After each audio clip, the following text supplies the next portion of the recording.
2015-നും 2025-നും ഇടയിലുള്ള കാലയളവിൽ രാജ്യത്ത് ഏകദേശം 93,000 സർക്കാർ സ്കൂളുകൾ അടച്ചുപൂട്ടി. ഇത് അറിവിന്റെ വെളിച്ചം സാധാരണക്കാരന് നിഷേധിക്കുന്ന നടപടിയാണ്.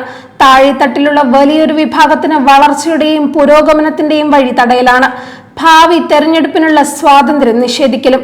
പാർശ്വവൽക്കരിക്കപ്പെട്ട ഈ വിഭാഗത്തിനു മുന്നിൽ വ്യവസ്ഥാപിതമായ വരുമാനമില്ലാത്ത ജീവിതം മാത്രമാണ് ശേഷിക്കുന്നത്. തൊഴിലില്ലാത്തവരുടെ പെരുക്കങ്ങളിലേക്ക് അവരെ തള്ളിയിടുന്നു. ചോദ്യോത്തരവേളയിൽ വിദ്യാഭ്യാസ മന്ത്രാലയമാണ് പാർലമെന്റിൽ വിവരങ്ങൾ വ്യക്തമാക്കിയത്.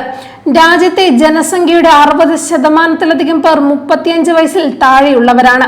ഈ കണക്കിനെ അധികരിച്ച് ലോകത്തിലെ ഏറ്റവും പ്രായം കുറഞ്ഞ രാജ്യങ്ങളിലൊന്നായി ഇന്ത്യ സ്വയം വിശേഷിപ്പിക്കുന്നു.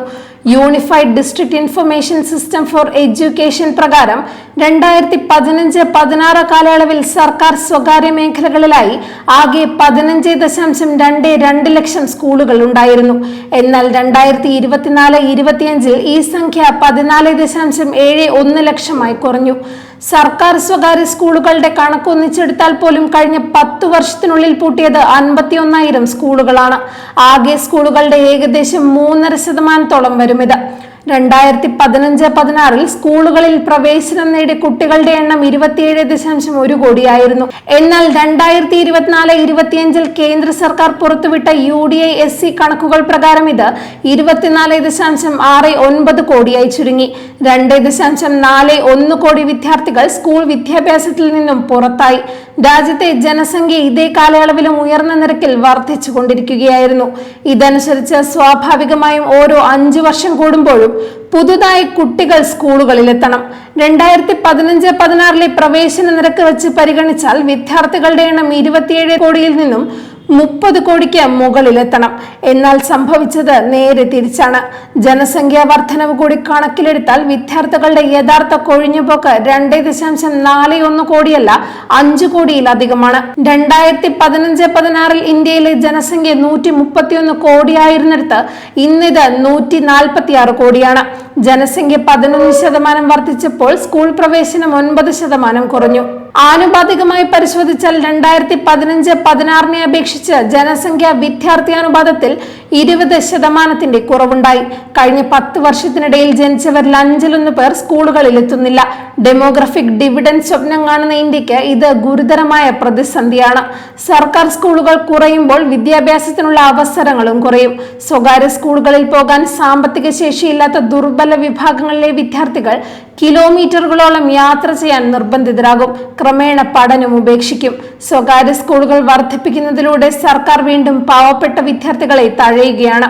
2015-16 2024-25 ഇടയിൽ സർക്കാർ സ്കൂളുകളുടെ എണ്ണത്തിൽ 9% കുറവുണ്ടായപ്പോൾ സ്വകാര്യ സ്കൂളുകൾ 15% വർദ്ധിച്ചു.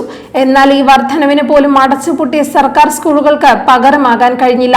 സർക്കാർ സ്കൂളുകളുടെ എണ്ണം 90,000 കുറഞ്ഞപ്പോൾ ആകെ സ്കൂളുകളുടെ എണ്ണത്തിൽ 53,000 കുറവുണ്ട്.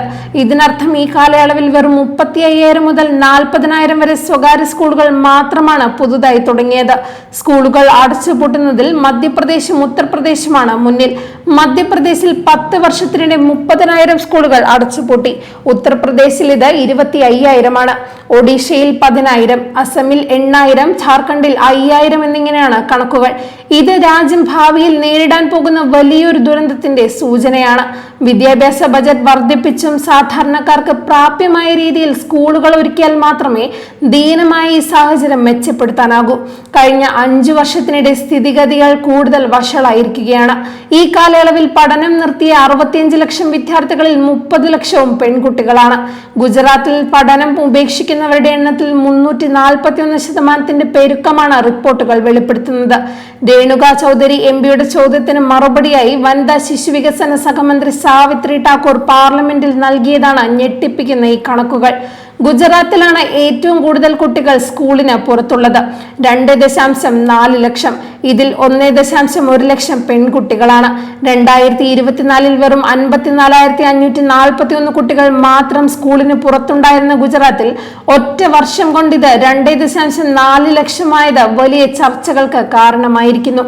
അസമിൽ 1,50,906 കുട്ടികളും ഉത്തർപ്രദേശിൽ 99,218 കുട്ടികളും പഠനാവസരമില്ലാതെ സ്കൂളുകൾ ഉപേക്ഷിച്ചിരിക്കുന്നു.